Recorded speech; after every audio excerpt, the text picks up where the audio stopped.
Alors, j'ai eu la chance d'embaucher quelqu'un quand j'étais au Vietnam, que j'ai coaché et qui est devenu, avec le temps, directeur général vente et marketing pour Ford Vietnam. Et ça, là, ça vient carrément me chercher dans les tripes. Ma première voiture chez Ford a été une Ford Sierra Cosworth. Et aujourd'hui, on fait encore mieux chez Ford puisque le moteur EcoBoost 1 litre développe lui 140 chevaux, ce qui est mieux en puissance spécifique qu'une Bugatti Veyron. Waouh! J'ai oublié de vous dire, je suis le médecin de cette usine.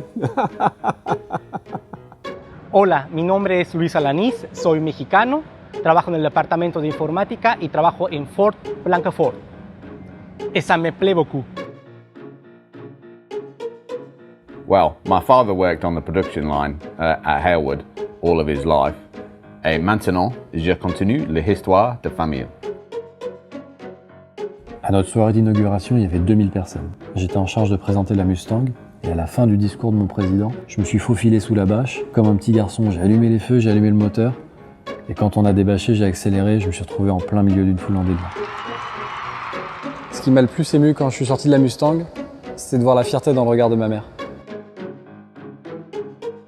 Alors, je suis passionné d'automobile et je suis passionné de sport mécanique et c'est pour ça que je suis là. Je m'appelle Charlotte, je suis la nouvelle responsable du parc presse et devinez ce qui arrive en même temps que moi dans la gamme Ford. C'est un rêve qui devient une réalité. Moi, j'ai un super souvenir. C'était pour le centenaire de Ford. J'ai eu la chance de rencontrer Zinedine Zidane. Je suis au juridique chez Ford, mais il y a un autre truc qui m'intéresse. C'est le cling de la portière de ma 12e. Gling. Après 42 ans, je pars à la retraite et je me réjouis que mon fils m'ait rejoint dans cette société. Et en plus, aujourd'hui, il a un poste supérieur à moi. Depuis mon arrivée chez Ford, j'ai eu diverses missions et toujours avec beaucoup d'émotion, aussi bien avec mes équipes qu'avec mon boss. Mais le moment le plus émouvant était il y a 2 semaines, lors d'une journée caritative à Arras. Une maman m'a tout simplement serré dans ses bras pour me dire merci. Je fais de la chute libre et un jour j'ai atterri hors zone et la voiture qui m'a récupéré c'est une Focus. Et maintenant je travaille chez Ford. Quand j'attends une nouvelle voiture, je suis comme un gamin, quoi. Je suis super impatient. Et quand elle arrive, j'arrête pas de la regarder. Il y a 40 ans, j'ai vu sur la table de chevet de mon père un catalogue de la Ford Taunus, voiture qu'il voulait s'acheter. Malheureusement, il est décédé très peu de temps après. Et j'ai l'impression maintenant, après coup, qu'en entrant chez Ford, je prolongeais un peu son rêve. Et ce jour-là, il fallait vraiment qu'on trouve une solution pour cette famille. Et on l'a trouvé collectivement. J'étais dans les difficultés au Girondin de Bordeaux. J'ai eu la chance de connaître M. Bess, qui connaissait M.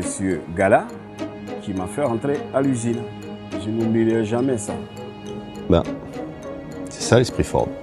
On n'achète pas une voiture de collection. Une voiture de collection, on se l'offre. À la caprice, c'était vraiment mon caprice. Mon cousin avait une Delictis RS et je voulais absolument la même. J'ai été propriétaire d'une 40aine de Ford dans ma vie. Bonjour, je suis Yann, vendeur d'Asset Concession. J'ai une petite confidence à vous faire. Je crois bien avoir été conçu sur la banquette arrière d'une Ford Capri. J'ai 2 choses à vous dire. Je suis l'heureux propriétaire de cette Mustang 2010. En faisant la traçabilité de ma voiture, j'ai découvert que la transmission avait été montée le jeudi 10 décembre 2009 par mon équipe. La deuxième chose, c'est qu'ici je travaille en famille. Ma femme, mon fils, Chantal, Colette, Muriel, mes 3 belles-sœurs. Moi, ça fait 3 mois que je suis chez Ford et je m'y sens bien. Ah, et j'ai oublié ma nièce aussi. Il y a 21 ans, j'ai vendu une voiture que j'adorais à une dame qui était tellement contente de son achat qu'elle m'a envoyé une petite carte postale pour me dire à quel point elle aimait ma voiture. Ça m'a vraiment émue, j'ai gardé cette carte très longtemps. Ce que je trouve émouvant, c'est quand un collaborateur qui quitte la société vient nous voir et il n'évoque pas le nombre d'années d'ancienneté, en fait. Il évoque tout simplement le nombre de véhicules qu'il a connus.